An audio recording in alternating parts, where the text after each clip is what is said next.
Okay, so we're going to talk about growing and using herbs. Okay, so our controversy is it a herb or is it an herb? We're going to start with that. It comes from the Latin herba. The Oxford Dictionary with the H was pronounced. And then it was dropped in the late Latin with Romance languages, but the English picked it back up again. And then the Americans dropped the H. So I believe Martha Stewart calls it a herb. So you could call it a herb or an herb, depends, whatever you feel like. I think either one is correct. All right, so here is our basic definition of an herb. Herbaceous plant that displays one or more of the following characteristics. It's grown for food, used for fragrance or decoration. To dye plants, and that's D-Y-E, not D-I-E. That is a totally different talk altogether. So we're going to dye plants. Medicinally is also another use. So it's any plants cultivated, harvested for an interesting or unusual quality. Let me see if I can move this guy to there, maybe. He's in my way. Okay, so why do we grow herbs? Look and smell the same as they did ages ago. So there's that sensory memory perception. We do a lot or did a lot in Portsmouth before the pandemic with herbs at the nursing homes because they remember a lot of the smells and a lot of the uses that they used to associate with that. So it's a great sensory experience, a lot of visual appeal, fragrances and flowers that are fragrance and flavors that are pleasurable, textures and sounds. Outgrow the fascination with good food and how to prepare it. Also great for people on special diets so that you have a low salt content when you're using herbs for flavor rather than adding a lot of salt or extra other items that you don't need. Using herbs also to decorate or scent the home. A lot of the herbs are really great for that. Some are, and I'll talk about a little bit, for natural warding off insects as well. So, and then to dye plants different colors with that. And to heal common ailments. So those are just a couple of good reasons, if you need a few, as to why grow. Why I grow: easy. And I'm going to talk about how easy in a few minutes for some of them. So herbs here in Virginia can be challenging at certain times, and we have figured out a way to kind of get around them, especially if you're in the Tidewater area. Some of you may not be, but we have zones. Most of the herbs are zone 5A through 8A. And we're 8A here in Portsmouth and in Virginia Beach. But we do get a wide fluctuations of temperatures, as we can see this winter, where it was I think it was like 7 degrees in Portsmouth when we had right before Christmas. And then it went up to right 30s or 40s. So we had a lot of cold damage as far as that goes. And then we can get some real cold nights. In the winter months, we can get ice and winds, so it can be harsh. And in the summer, we have the humidity. So we see a lot of it, and we try in the Herb Society to try to work around it so we can still grow what we want and what we need. And some of the ones that we can't do as perennials, we just try to treat as annuals and just be lucky that we can do that. So it's easy to do. All right, a few things to remember for growing herbs successfully, very easy. Think about where they come from. Mediterranean area, hot, dry, rocky conditions. If you can mimic that, then you're doing really well. I like to grow them because they can tolerate total neglect. So very easy, very carefree to do. A lot of them we could grow here despite our high humidity.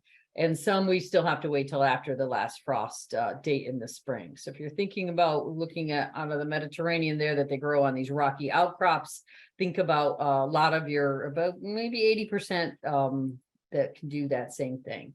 Another thing is sun. Our location is the sunnier the better for the herbs. Full sun at least 4 to 5 hours a day. If you can give them that's better for all the essential oils, and their leaves do better when they have as much sun as possible. Also water. They do not like wet feet, so they need to make sure that you have excellent drainage. The better drainage, the better for that, because they will not tolerate wet feet. If you look at most of the public gardens in this picture here, this is all rock or stone, which seems to be a common theme for a lot of your herb gardens, is that they are surrounded by a lot of excellent drainage for that, just so that they can dry very quickly. If you do not have that, you can mimic it with raised beds and a good mix for that to make sure that it happens, or you can grow in containers. And I do a little bit of both of that.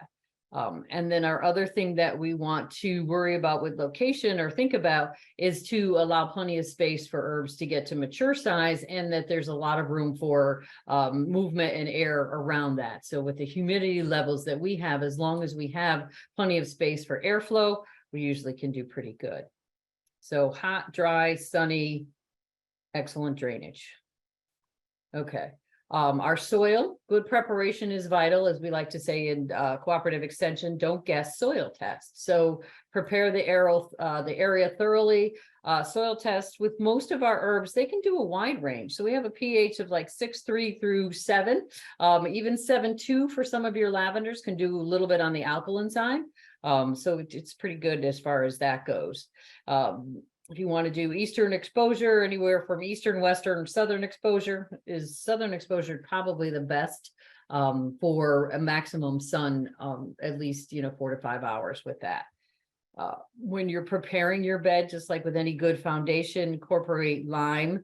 Coarse builder sand is what I put in some of my herb beds with that. You just need to make sure that your coarse builder sand does not have the cement in with it, because you will end up with cement if you add water to that or when you water it. So they sell coarse builder sand. This is a mistake I made when I first moved here.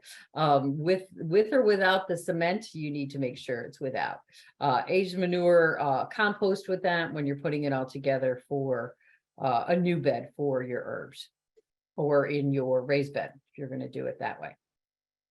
A little bit about planting. I usually make sure that my plants have been watered thoroughly, and they're on a little bit on the wet side when you get them ready to plant.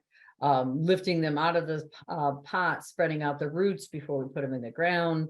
And it's just like you're planting anything else into the soil.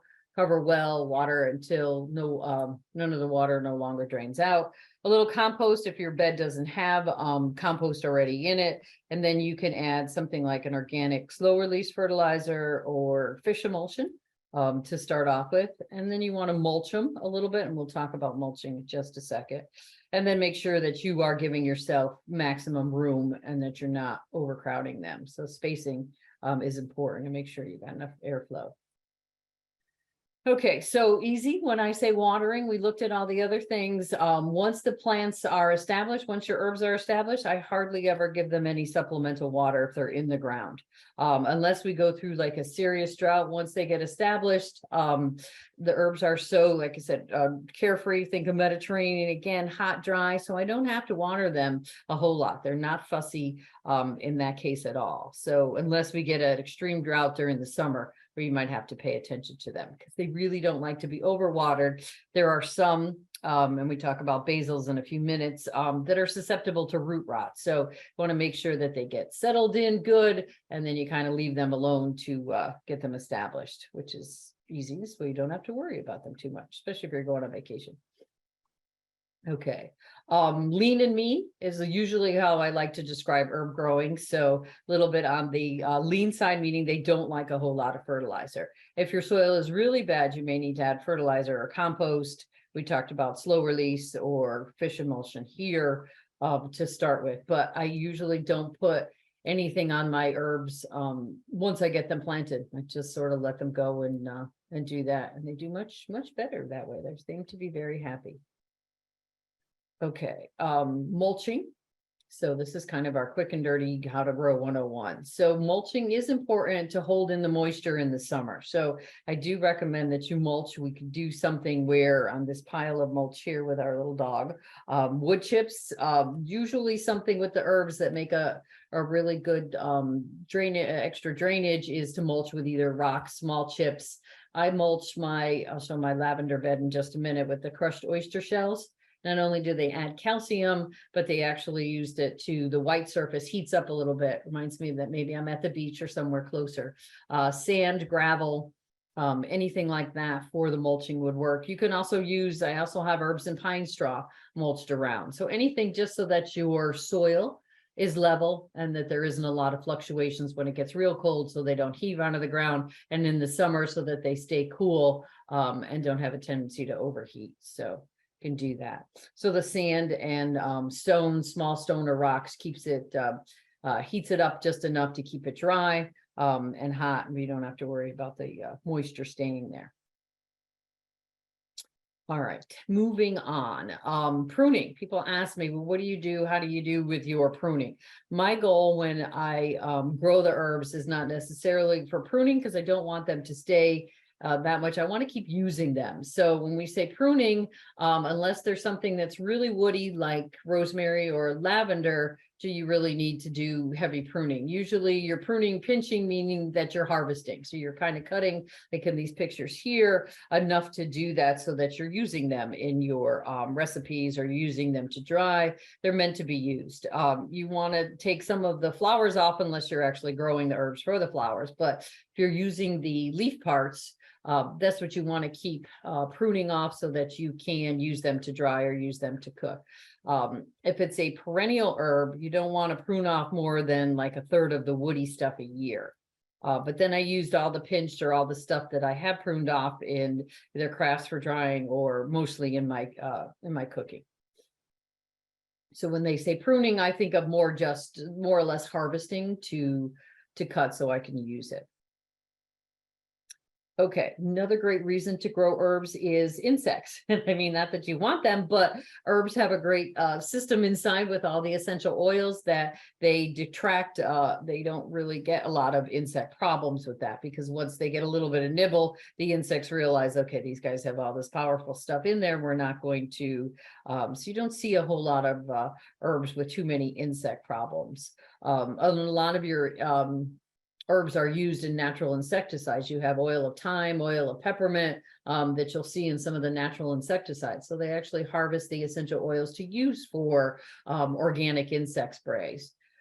So you really see any insects on outdoor plants. You may see, this here is a picture of spittlebug, which is exactly what, if you're not familiar with it, what it looks like somebody spit on your plant. But if you take away all this foam, you'd find a little aphid type of insect underneath, which is a sucking insect that has a little like a proboscis, which is like a little straw that he puts into the plant, and he sucks out the juices. So, and this is all like his camouflage. So he hides underneath all of this to try to do that. Now, what I usually do in my garden, if I find anything like that and it's nothing real serious, I just take the hose on it and give it a good blast of water.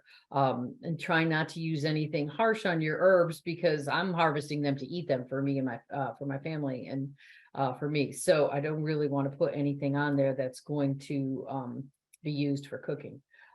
Mostly insecticidal soap if I find something that is a little bit more severe or a little bit out of control. There are a few things that may get some spider mites, and spider mites are a little bit harder to control. So in that case, I look at, just because they generate usually like every 4 or 5 days a new generation, so you can get them to be a big population pretty quick, especially in the humid summer.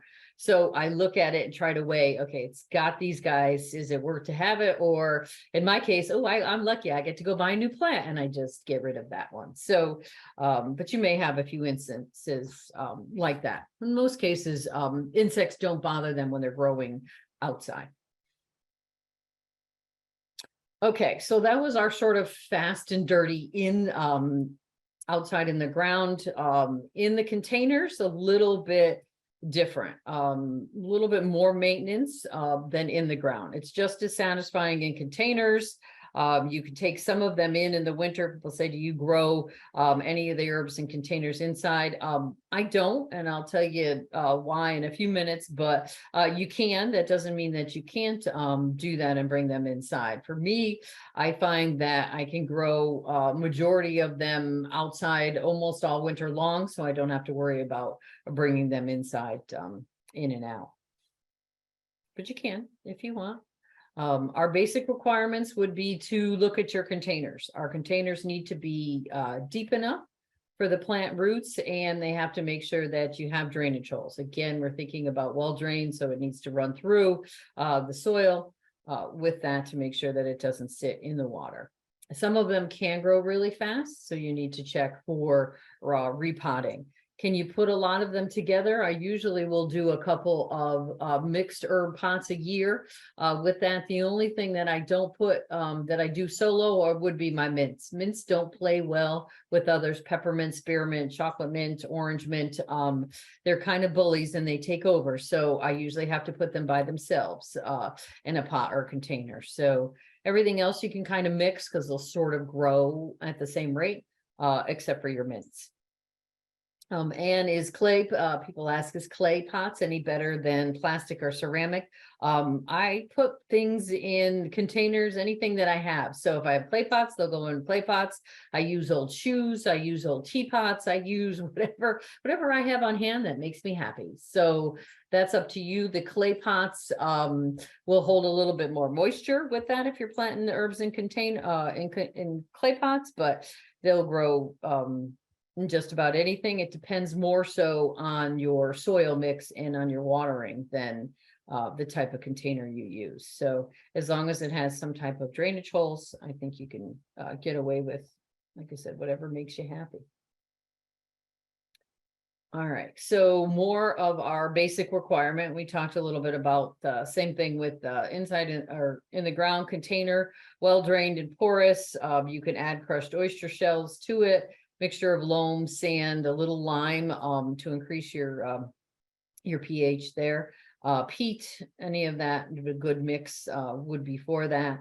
When you're planting them in the containers, I usually make sure again that I water the plants before, because if they're really dry with that, even when you're putting them in this soil, may not be able to soak up some of that moisture. So we want to make sure that the plant itself and the little pots are watered before you put them in the bigger pots.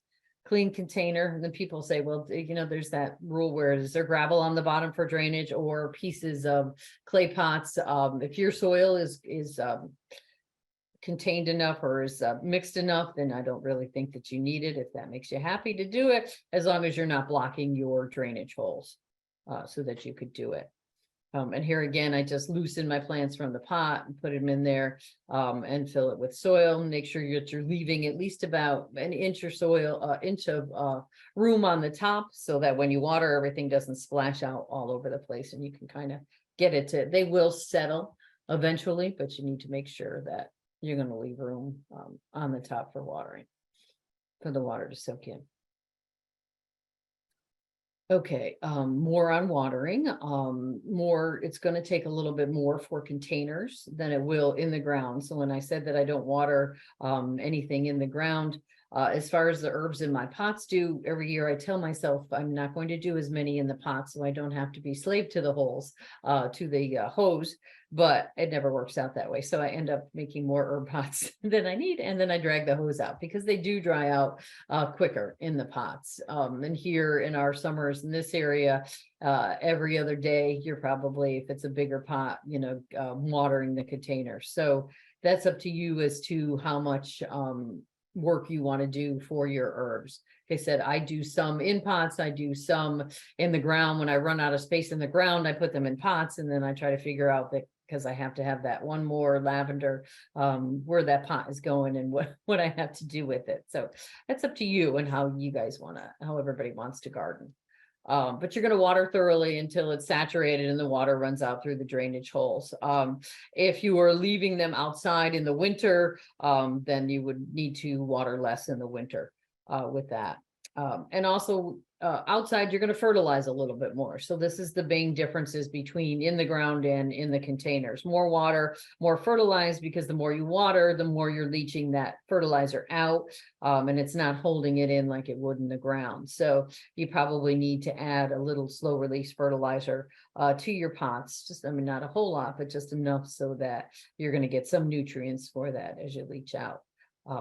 Unless you make a lot of compost or plant in straight compost in your containers, which usually you want to mix it up a little bit. So you need a good well-drained mix.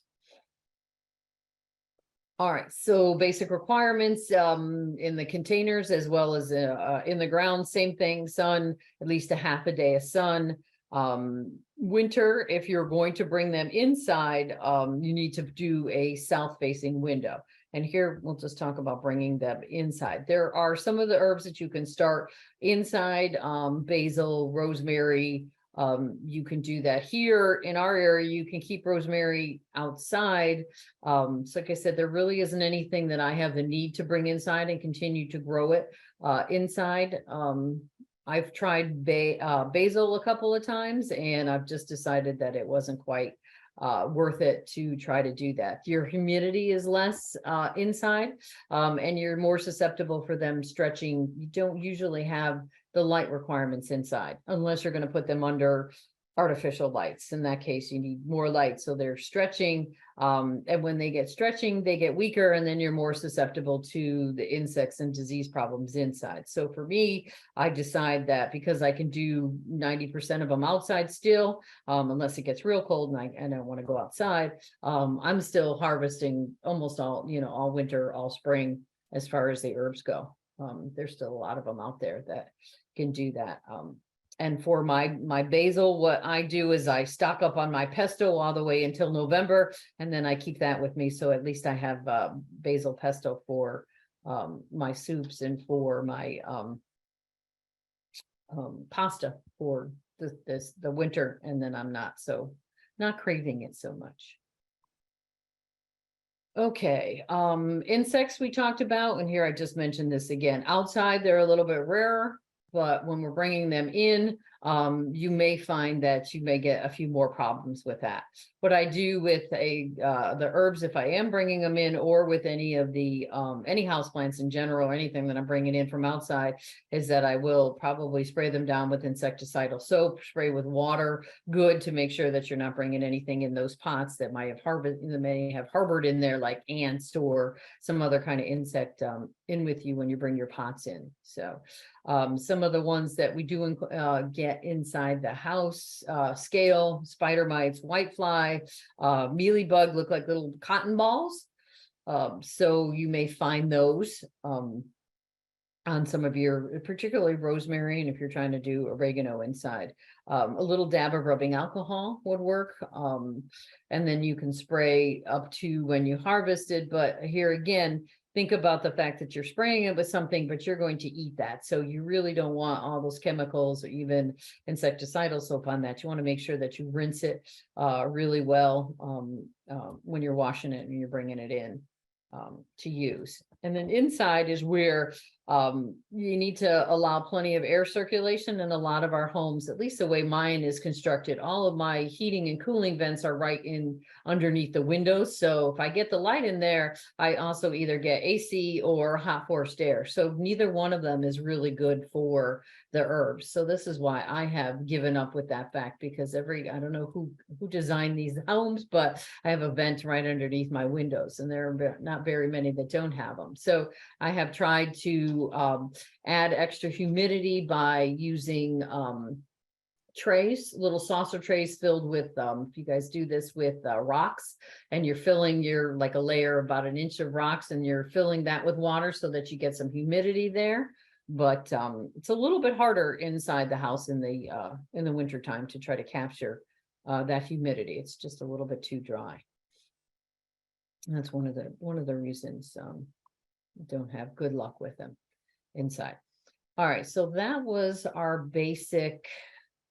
One second. On our containers. Now let's talk about our propagation. So there are several ways that we can get more plants from the herbs to increase our herb stash. One would be what we call division, and this is basically just dividing the clumps of plants. I'm going to talk about mainly my top 10 or maybe even 15 of the herbs that we can grow successfully here. So the ones that are perennials that we can do are chives, oregano, mints. All of these are ones that come back every year and survive our winters. So they form these nice clumps, and you can just take them and divide them apart. So separating them, actually, you can take a shovel right down the center, make a couple more. Mints will almost divide themselves. They form little clumps on that with that, and you can divide them up and give them to your friends, or if you don't like them after a while, the mints are aggressive enough, you can give them to anybody and they may not be your friends anymore. But be careful with the mints because they will run and propagate all over, but very easy to do by division. Some of the ones that don't form big clumps like that, you would need to do what we call stem cuttings. And stem cuttings would be, you're just taking like the top growth of the soft growth, maybe about 3 or 4 inches, and taking the tips off, and you're actually going to root the top cuttings of those and a little sand or a little propagation mix, maybe add it, put it in a little bag to increase the humidity so that you're mimicking like a little greenhouse effect with that. Or you could just do it in straight sand. I do a lot of my herb propagation in just like a straight sand mix or like a cactus mix.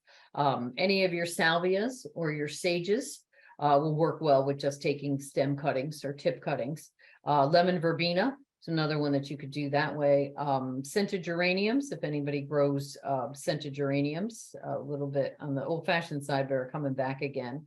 Santolina, any of your thyme, marjoram, tarragon, all of these can be done by stem or tip cuttings that are very easy to propagate.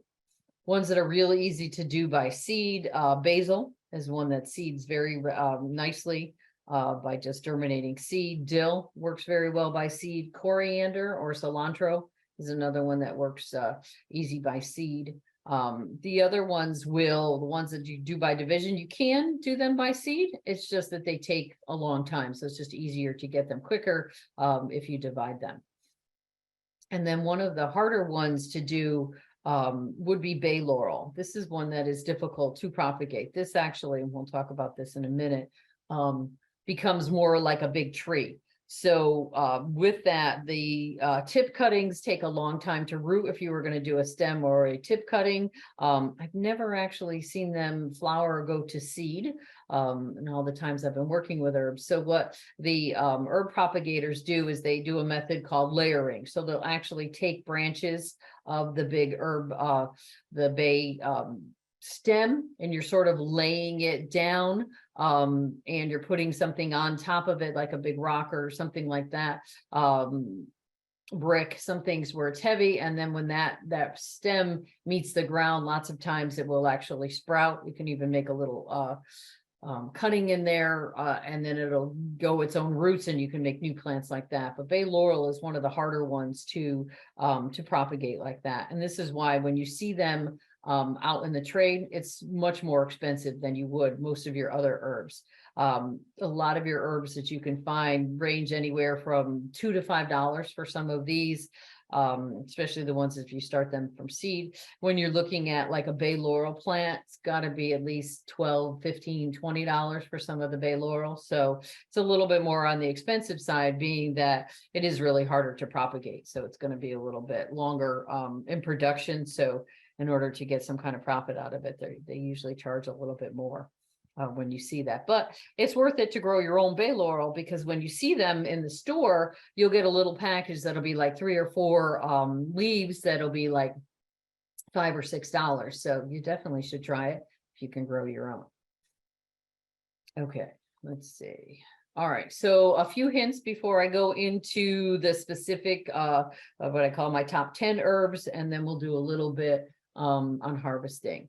So hints that I usually try to tell people: in order to enjoy your herbs, plant them close to the house, plant them close to a water source if you're doing them in containers. This way you don't have to drag the hose everywhere, and plant them next to the walkways so that you can rub against them and kind of get their oils out so that you can smell them and nicely. When I did and I'll show you my lavender walkway here, is that I put it right by when I walk back and forth from the front door to the car so that I can touch the lavender, do that. When it's in bloom, I realize that the Amazon person or the mailman doesn't exactly like that, but because of the bees, but for the most part, it works out well. All right, so we're going to talk now about our individual plants, so you can kind of get an idea of what we can grow here. We'll start alphabetically, basil being our first one up. Easier to grow from seed that you can start basil. A lot of people, a lot of growers do that. This is an annual, meaning life cycle, meaning that it lives just 1 year. It goes from seed to plant to flower, back to seed again, and then it dies. So it usually dies with the first hard frost, like in our area here in November, sometimes early December, but mostly somewhere around November. So you can get them anywhere from smaller ones, 12 inches to 36 inches. Again, full sun, the better the oils are in the leaves, the more sun that they get. So if you get them, 6-8 hours, you'll have basil that smells heavenly. A lot of different types to choose from. Sweet Italian, cinnamon. This year, Porcelain Master Gardeners grew lemon basil, cinnamon basil, Thai basil, Italian basil. They had several varieties that they're always experimenting with. And then I always try to throw in a purple. This is the purple basil here, which is a little bit stronger, I guess, than your Italian basil, but you can do different cooking with it. And I think it just adds a little bit fun to the to your landscape, sort of mixes it up and gives you a different color with it. So you could still cook with that. If anybody does Thai cooking, you could do the Thai basil with that. I've been experimenting with flavoring my vanilla ice cream with some cinnamon basil. So it kind of tastes like almost a cinnamony apple pie flavor, which is kind of cool. For harvesting, we'll talk about harvesting a little bit altogether, but you want to pinch them back and take about half of the basil plant, or at least maybe about 3/4 of it down, so that you get as many leaves as possible, because then you're going to keep growing it through the summer. And as soon as you can, right up until the first frost, you want to harvest it, unless you want to let it go to flower so that you can use it as a pollinator, because it does make a great pollinator.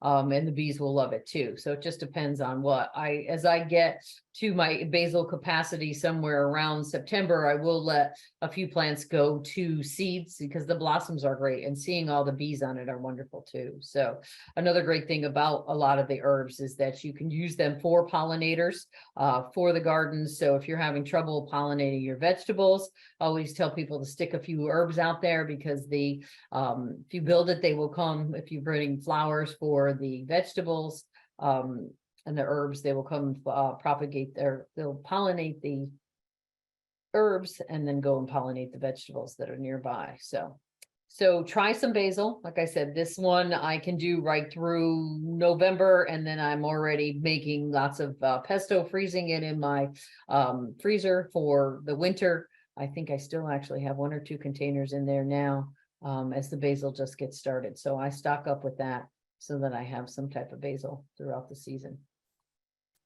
Bay laurel, we talked about this here. This is Laurus nobilis. So this actually is a hardy tree. Will get to be a hardy tree in our area, almost 25 feet tall. I have mine in a container because I haven't right now figured out where I want to put it in a permanent spot. And then I just keep making it bigger and bigger. But it is the noble herb. This is the one that they used in the first Olympics there for nobility. And they will get a little bit of winter winds and maybe a little bit of winter damage if we do have a harsh winter, but for the most part, it should overwinter nicely. Like I said, it is a little bit more expensive to have it, but if you're cooking soups and stews, a few of these leaves are really nice to add to that. Borage, for those that don't know borage, this is an annual, gets about 3 feet tall, has these beautiful blue flowers that you really don't see on a lot of plants. Has fuzzy leaves that they use for instead of like cucumbers. So both the leaves and the flowers themselves sort of have a cucumbery taste. So you can use it instead of that. Makes one merry, supposedly, if you're chewing on it, and it's supposed to be a symbol of courage that they used to give it to the soldiers before they went to battle. So the flowers are edible too, as well as the leaves, and these are great. Another great pollinator that you can put in the garden. The bumblebees seem to like the borage a lot. So you can try this one, give this one. It's not as common as the other ones, but you can start it pretty easily by seed. Excuse me. Catnip or catmint is a perennial. Usually gets around 3 feet tall, perennial in our area, zone 6 to 10. The foliage itself is a little bit on the green grayish side, so you have a nice color with that. This is the picture of the one that we have at the front of the office. These are all the flowers that, and I believe this is the catmint with that. So it flowers almost all summer as an ornamental. Your cats will usually either love it or they'll not like it at all. As far as culinary, with this one, I use it more for catnip tea. With that, it is a member of the mint family. And everything that has mint has the square stem. So this is a characteristic of that same family. You can look and it should have 4 sides on the stem. It does not spread as much as when we talk about spearmint and peppermint, but it will form nice clumping, and it's a great ornamental. As you can see, it has a lot of nice flowers in there. There's a couple of different varieties that you can get. Some are lower, some are taller, but you can try that for the gardens. Chives is a perennial that grows in there. There are 2 different types of chives, and this is the chive blossom.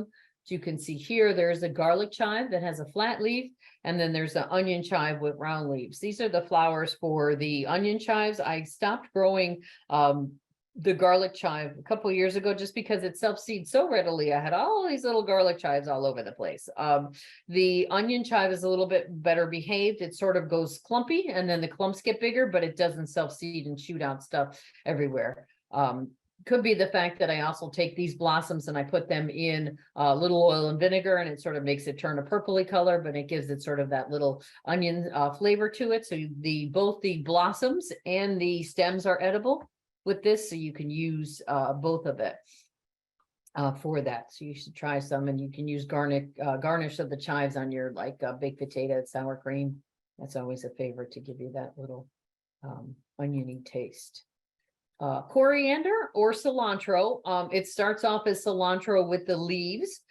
With that, and cilantro is one of the main ingredients if you use in like your salsas, if you make a homemade salsa with that. And then this is where it goes to seed. These are the lovely flower heads, and these are part of the family that they call it with the umbrella. It's an upside down umbrella seed head, and a lot of your herbs that have this kind of umbel type of flower are great for the black swallowtail butterfly. So they use it as a host plant to lay their eggs on it. So coriander, parsley, dill all have that same type of flower structure.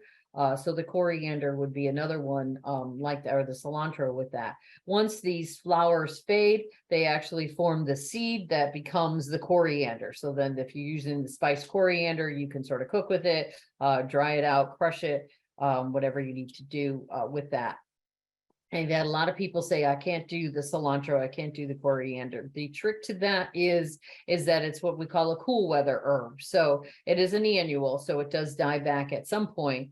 Is that I start it usually in February, and then it gets real hot in the heat of the summer, it starts to molt, or it starts to just die back, which is usually about June. So I will get it to go to seed. It's starting to go to seed right about now. And then I'll collect the seeds. I'll hold those until about August, and then I'll put them back out so that I can get a second season out of them, because this is where I want the leaves to try to make my salsa. And it's usually when hopefully you still have tomatoes and peppers in the garden and it sort of works together, but they don't do well in the heat of the summer. So anybody that tries to get it to go through the summer usually is unsuccessful. It's just too hot here for that. They have a couple of other substitutes that you may see. There's a Mexican coriander. There's a culantro, which is a little bit different. To me, it's not exactly the same taste, but some people like it. And it's the same thing with cilantro. Some people either really like cilantro or you don't like it at all, and it sort of tastes like soap to them. It's one of those very distinguishable flavors. So it just depends on that. But it's a cool herb to grow and to see with that. Okay, dill is another one. If you look at the flower clusters here, like I said, upside down umbrella. So it is another one that will attract your butterflies to lay the eggs in larval source. Again, a cool weather season, an annual. So I do this the same thing with the coriander. Is I'll start early in February to seed it, and then I'll seed it again in September for the fall. And so lots of times it will overwinter and just start blooming usually around again in February. So and then the seeds are wonderful to collect with that, but you can also use the leaves. So Both are really great to do. My grandmother used to collect the dill and fennel seeds that are good for indigestion. If you have any kind of digest or stomach upset, she would have you chew on the seeds of that. So she'd always have some kind of dill seeds in her pocket, which was interesting to do that. So if you told her you didn't feel good, you had a tummy ache, she would just make you chew on these things with that. But you can use the dill, dried dill leaves. It's great with like salmon. You can use a dill sauce, that kind of thing. Does reseed readily for the dill, and it smells great. It's a good one to use. So then this is its cousin, I guess you could say. This is the fennel. Now, dill being an annual, the fennel here is a perennial. So this would be hardy perennial in zone 5 to 10. The ones we grow here have more of a root of a instead of a bulb, it's more of a fibrous root zone. The one that you actually roast with the fennel is a cousin to this one. So it's not exactly you're roasting the bulbs up. It is more of a fibrous root system, but it has that licoricey sort of anisey taste to it. So if you like that, it's good. It has a really great feathery appearance in the garden like dill does. So it makes a great just a great perennial. It comes in green, and then they have bronze. I don't know if you can see the bronze in these pictures, but it's real pretty when it starts. And again, another one that's attracted for the swallowtails. So you can grow some for you can grow some for the butterflies for that. So, and again, this one has the yellow umbel flowers too. All right, one of my favorites is lavender. I love to grow the lavender in this area. People say it's a little difficult. What I have found through working with our Herb Society members is that we grow a different type in our area. So the lavenders, you can get them anywhere from zone 4 to 9. There are some ones that only grow as annuals, but we can make it a perennial here by doing what we call lavandins. So these are a cross between the French and the English, and these are better for our area here because they tolerate the heat more. What you will see, and you'll still see them at the garden centers, is the English varieties, and this would be most popular ones would be Munstead and Hidcote that you see. You can grow them. It's just when you get in the humidity with that is that they don't do well, and chances are that they will not overwinter as much. And lavender on a whole isn't a real long-lived perennial, but you can get a good 8 to 9 years, maybe even 10 out of one plant. With that by using the ones that are the French, English, or Spanish lavenders in our area. And I figured, well, after 10 years, it's just time to buy another lavender. So it gives you a good excuse for that. So we have a couple of different ones that are the lavandins, which are the crosses. If you look for varieties, it would be Dutch is a shorter one, Provence, Phenomenal is one that they have come out with in maybe about the last 5 to 7 years. I'm still waiting for it to be phenomenal. It's okay. It overwinters. I just don't think it's phenomenal yet. Grosso is another one that I grow in my lavender bed with that. And then there's a couple of other ones. And then there is what they call the Spanish lavender, which works, which grows well here. And if you could see this picture here, this is the Spanish. So the spike is different. They also call it bunny ears on the head because of the little flower leaflets with that. So the Spanish one, Otto Quast, is the probably one of the better varieties for that. The Spanish one is blooming now. It usually blooms in May, and then the lavandins usually start in another 3 weeks or so. So this one you get early, and then the other ones are a little bit later. So my lavandins are just starting to spike up now. I don't see any color on it, and then the Spanish ones are just about on their way out. So, and these are just some other pictures of what they look like. This is growing, and this is a picture of what of my house and the lavender bed. So this is my walkway here. My front door is over here, car's over there. So when we talk about, I have about maybe nine or 10 different lavenders in here. And then this is top dressed with the crushed oyster shells because it makes me think I'm at the beach, but it also adds drainage and also adds a calcium supplement for the lavender. So I put this on. It keeps most of the weeds out. These are little seedlings from here that I just sort of let grow in there. And for the most part, I may weed this maybe once during the season with that, but you know, who doesn't enjoy weeding lavender when you get to touch the plants and get that nice smell? But this is Grosso, what it looks like here in our area. So the whether it's good or bad, the disadvantage would be is that the spikes aren't as dark purple like you would get with the English lavender, but I still think that they smell great and they're a lighter purpose for us, and you can still use them in a lot of different things. So I say try to grow your lavender. And here again, this is what the Spanish one looks like.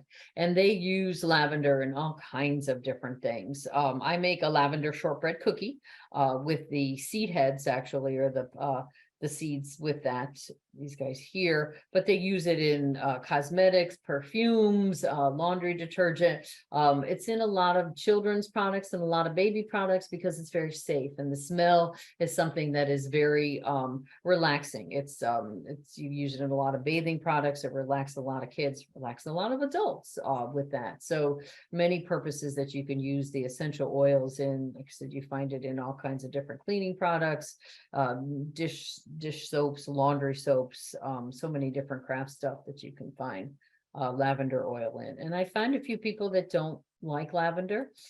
They're still my friends, but and I think it's one of my favorite herbs. Okay, moving on with the L's, lemon balm. These are my succession of lemon herbs. Lemon balm is a perennial. This is in the mint family. So I'm sorry if I'm going kind of fast. I don't know if I have a time limit, Stacy. But there are variegated and green forms. People ask that there are any herbs that do well in the shade. There is a variegated form of lemon balm that takes a little bit less shade, a little bit less sun than your other forms, but most of them, in order to get those essential oils, you want to give them as much sun as possible. So they don't do that well in the shade. Again, it is in the mint family. It seeds readily. I've never really had to contain it as far as it running like your mints do, but it does have that square stem. This smell of this one reminds me of like lemon pledge. So when you smell it, you think of like cleaning and lemon pledge. This lemon verbena, if you can get it, has a much nicer, cleaner lemon scent to it. I think it has a better lemony taste. I do a combination of lemon verbena, lemon balm, and lemongrass in teas and together in cooking, but your lemon verbena has a cleaner lemony taste to it.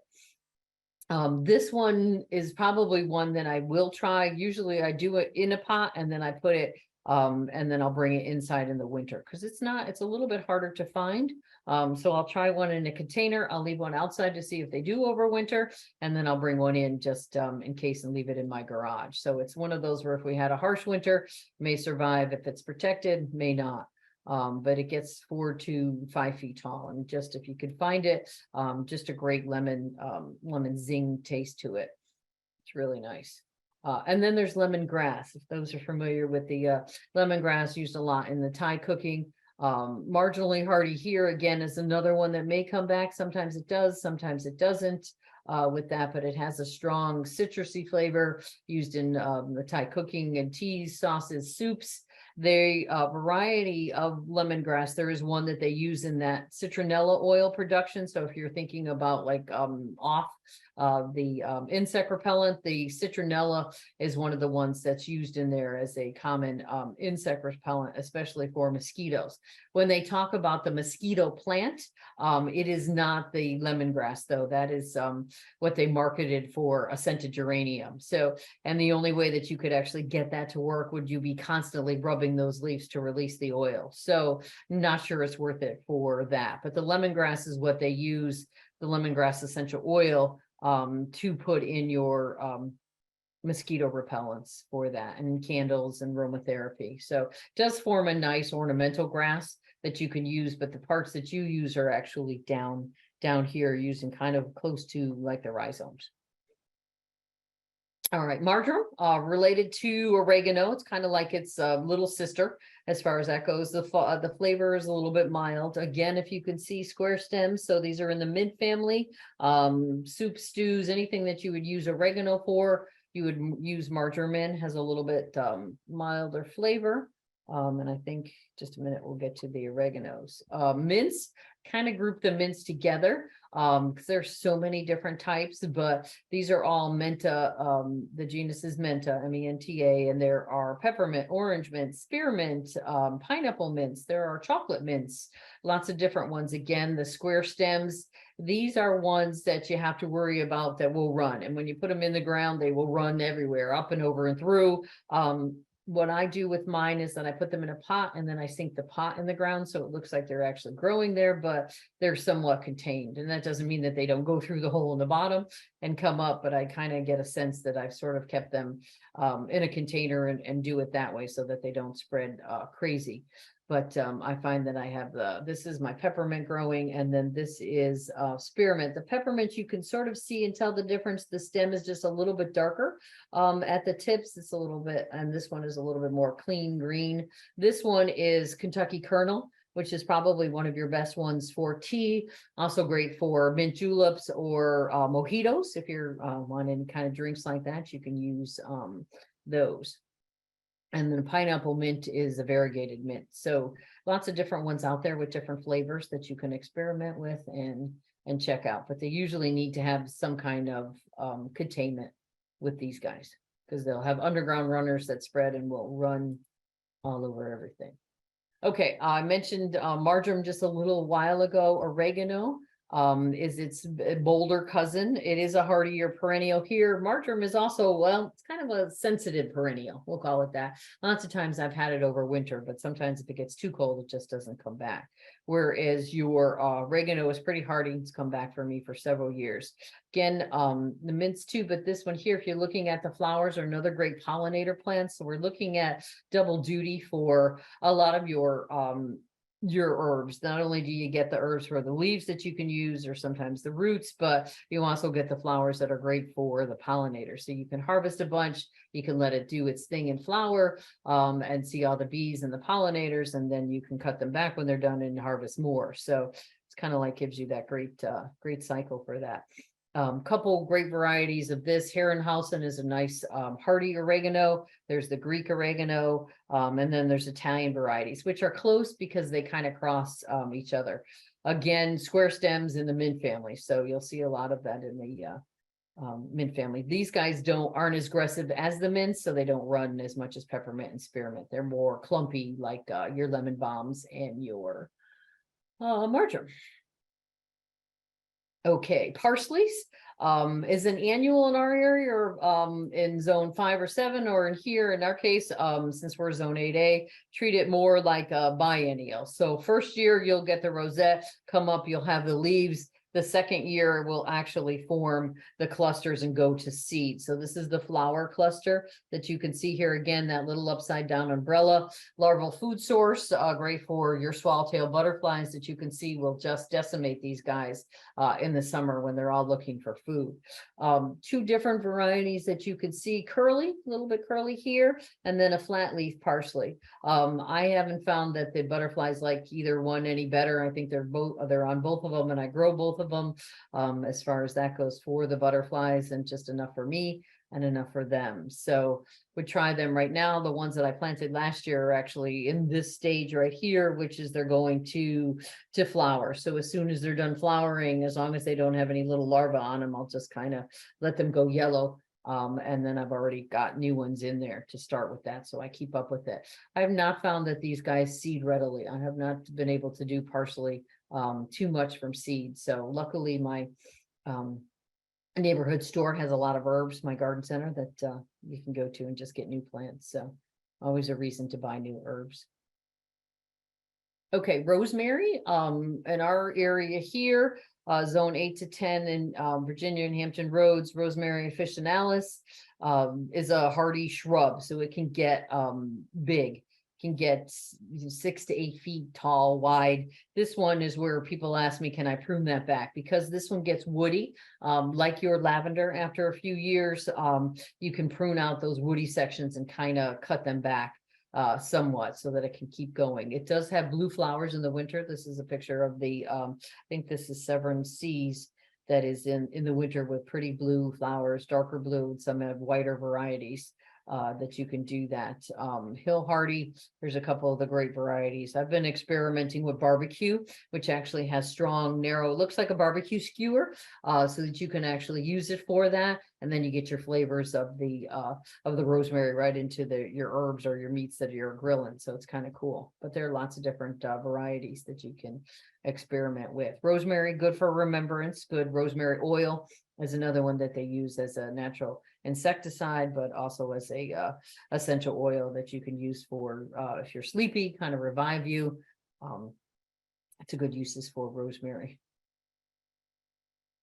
Let's see what else we have here. Okay, sage.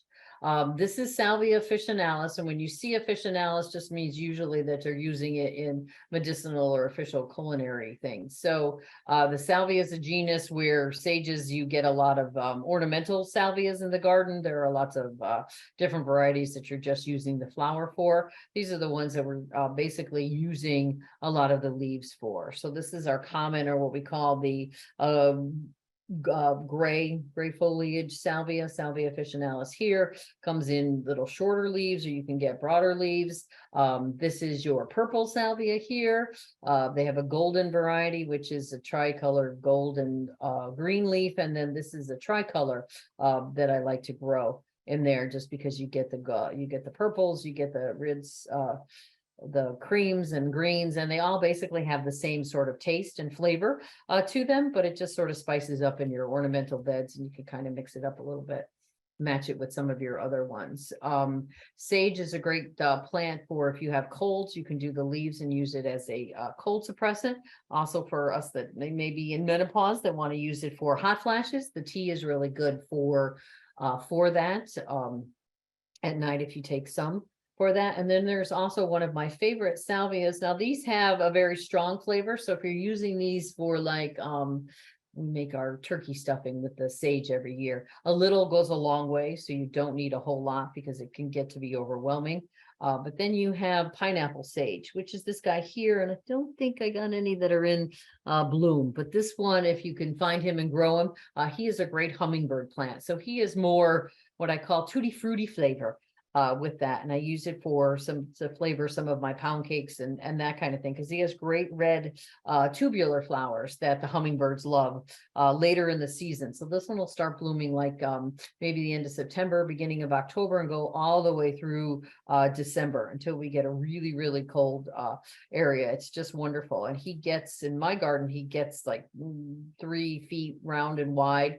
He gets pretty big, but I like the fact that the hummingbirds come to him and all the other guys do, and it provides me late fall color. So if you can find a pineapple sage, I think you should try one of those in your garden. And this one, again, marginally hardy, although for mine, it's been in the same spot for the last 10 years or so. So I'm not starting to think that he just is a perennial if he's happy enough.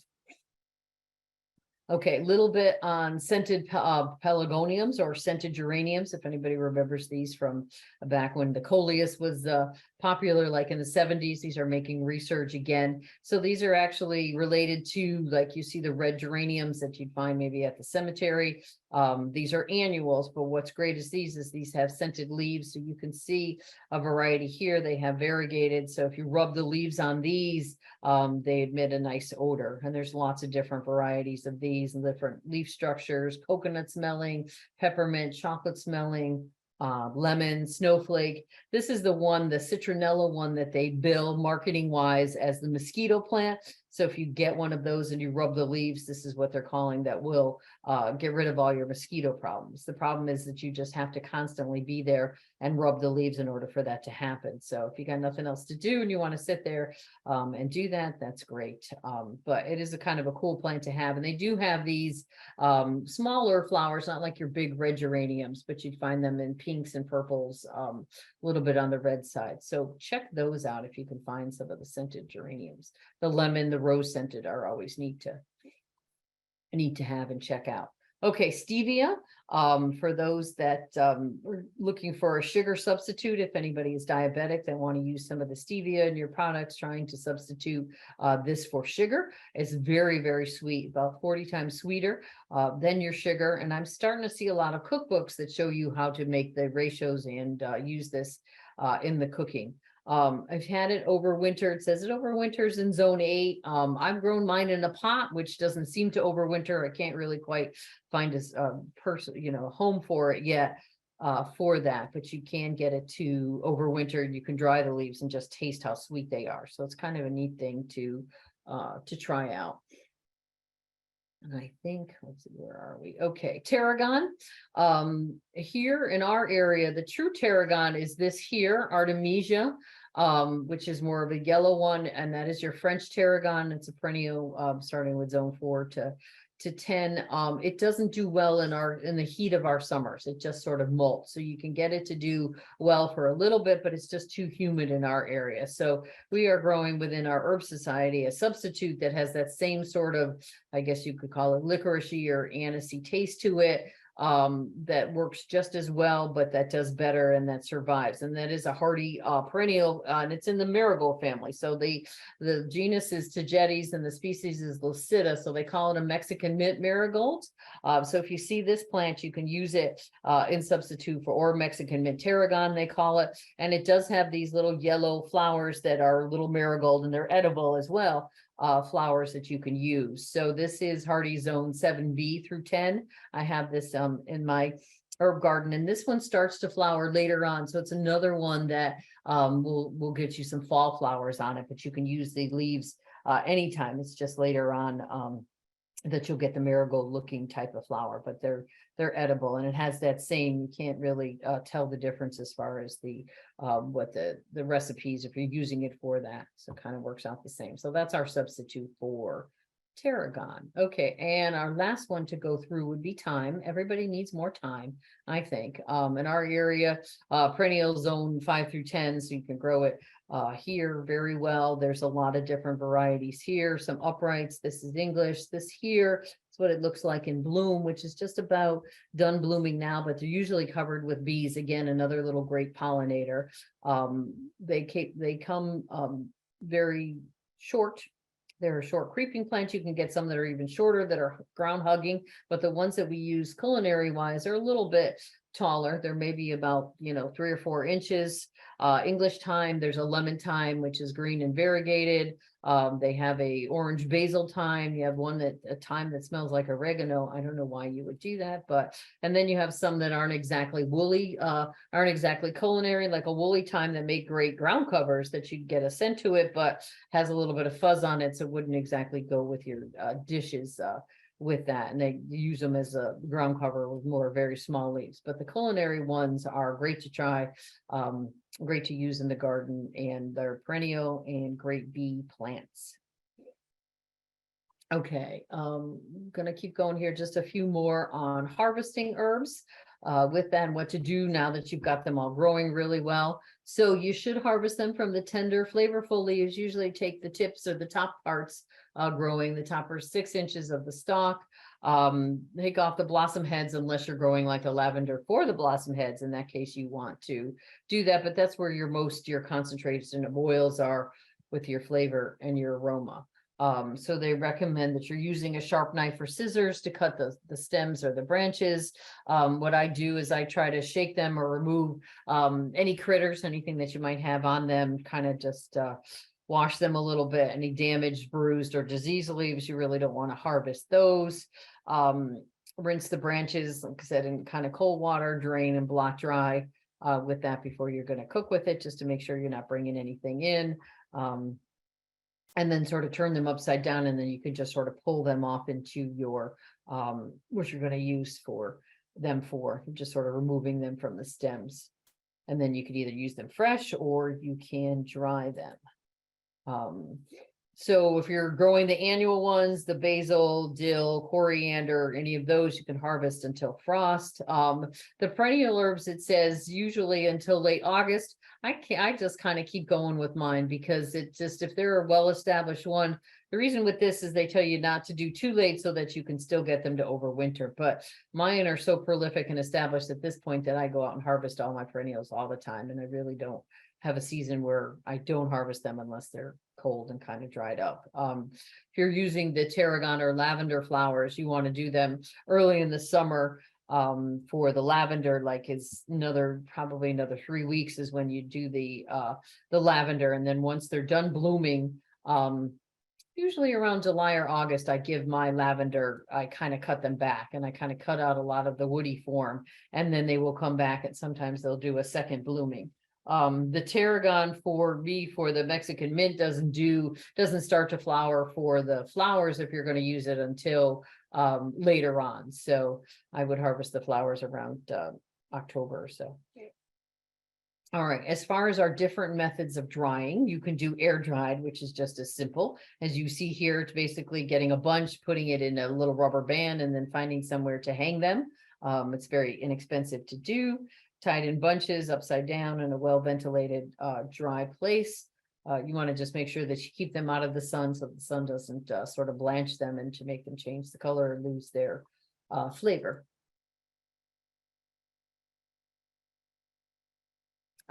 Talked about dry, shady area, and you want to dry them so that they crumble when you're handled. That's how you know that they're really dry. In the shade so that they have better color. Like I just said, that the sun bleaches and some of the smell from them takes them away from it. Can use paper bag method like we have here so that you can kind of keep them contained, or you can just dry them upside down like this, just leave it a 1/2 inch exposed. You can cut the holes in the bags for aeration. And just make sure that if you don't recognize what it is, that you label it or write the name on the bag, because once they dry, it's a little bit harder to figure out what they are. So you really do need to label, make sure you know what it is. When you're air drying, you want to check them weekly. And right when they're at the brittle point where it's enough to brittle between your fingers, you realize that that's okay. Now it's time to get them in. And then you can put them in containers and use that for them. The ones that are suitable for air drying are the ones that are real sturdy: sage, thyme, dill, oregano, rosemary.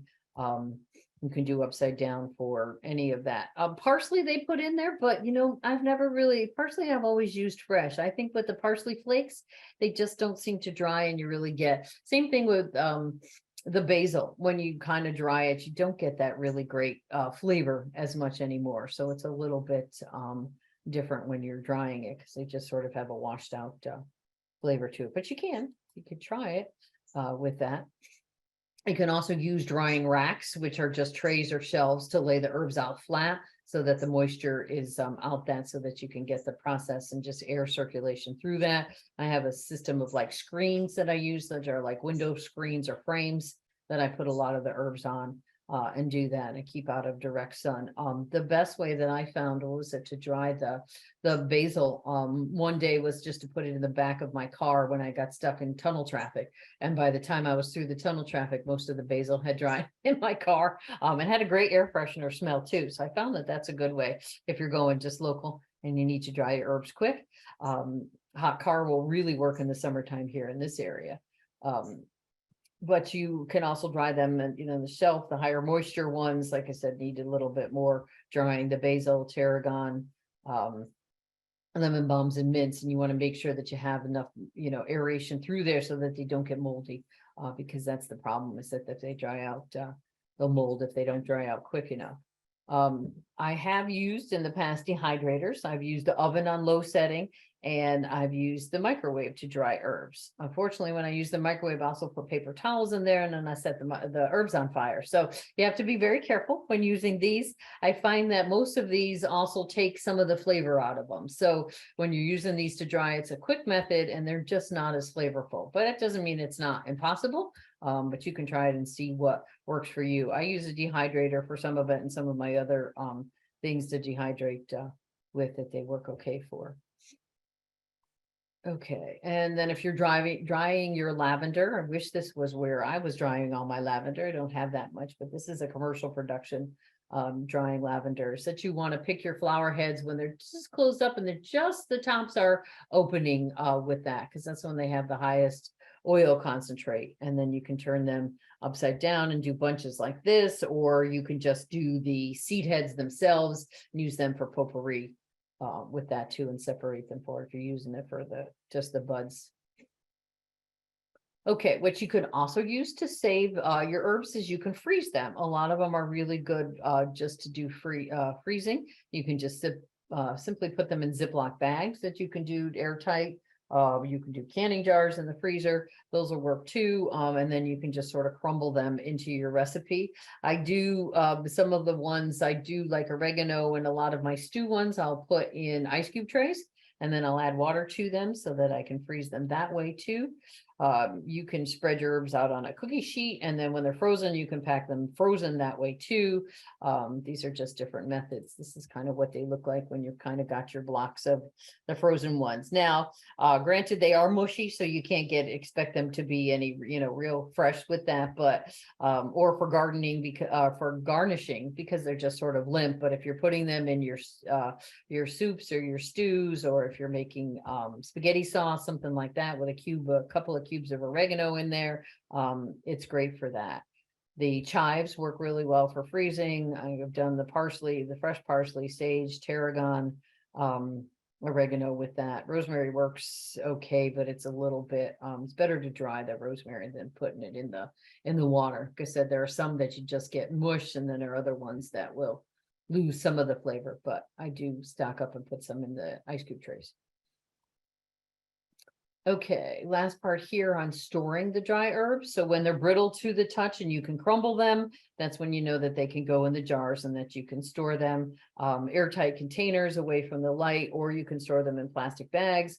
Make sure, and this is important, that you label and maybe date them, so that you know what they are. Sometimes when they get dried with that, is that after a while, they all start to smell just like plant material, and it's really hard unless you get a real good nose that you can figure out which one is which. So I always try to, and I always come up with ones that I never get to, and then I can't figure out what they are, and then they usually end up in the compost because I don't know what they are after a few years.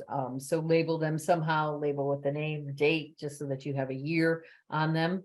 And then you can store them in a cool, dark, dry place, and they usually will last for about 3 to 4 years. They're best if you use them within a year, but if you have, that many herbs that you're drying and don't get to them, they can sit for a couple of years with that. And then the flavor will diminish with that, but you can definitely do that. And then to release the full flavor is that if you do just the whole leaves, and then when you're actually adding them to it, you can kind of crush the leaves into your soup or stew or spaghetti sauce, whatever you're adding to, will work really well.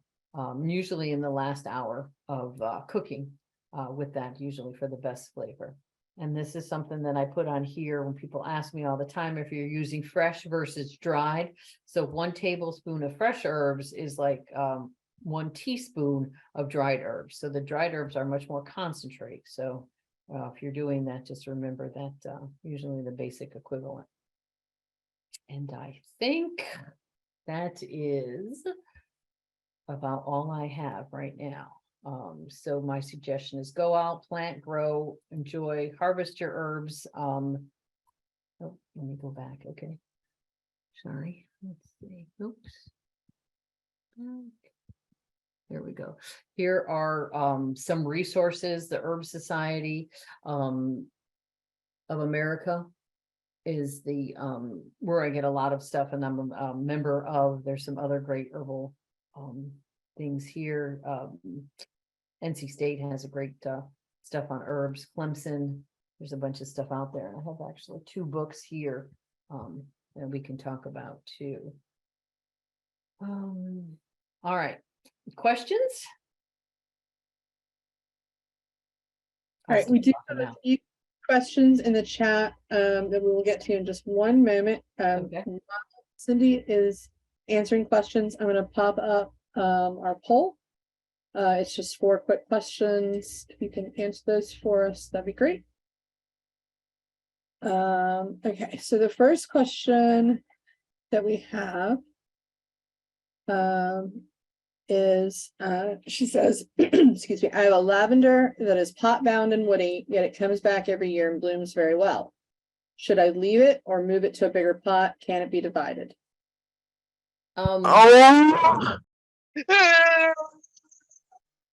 Okay. So what I would suggest, if it's doing well, then I wouldn't mess with it unless it looks like it's starting to ail. As far as dividing it goes, you'd have to look for 2 separate plants, because you can't just pull those apart. Usually with the lavender, it's sort of one big intertwined pot. So unless you can see where you might see the division of the two separate ones to divide it, then you can do it. But if it's been in there, you say a few years and still doing well, I would say leave it in there. Okay, I'm sorry, I'm getting some feedback here.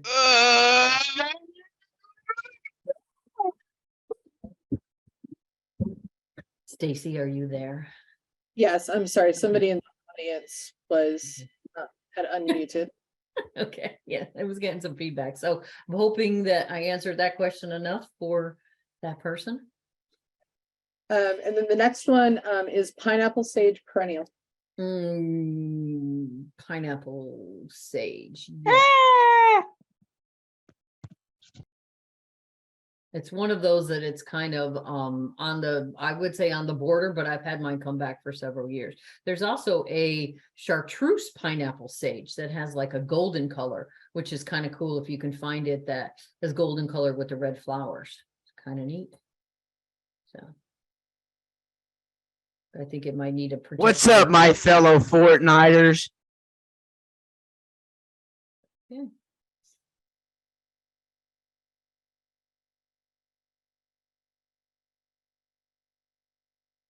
All right, I apologize.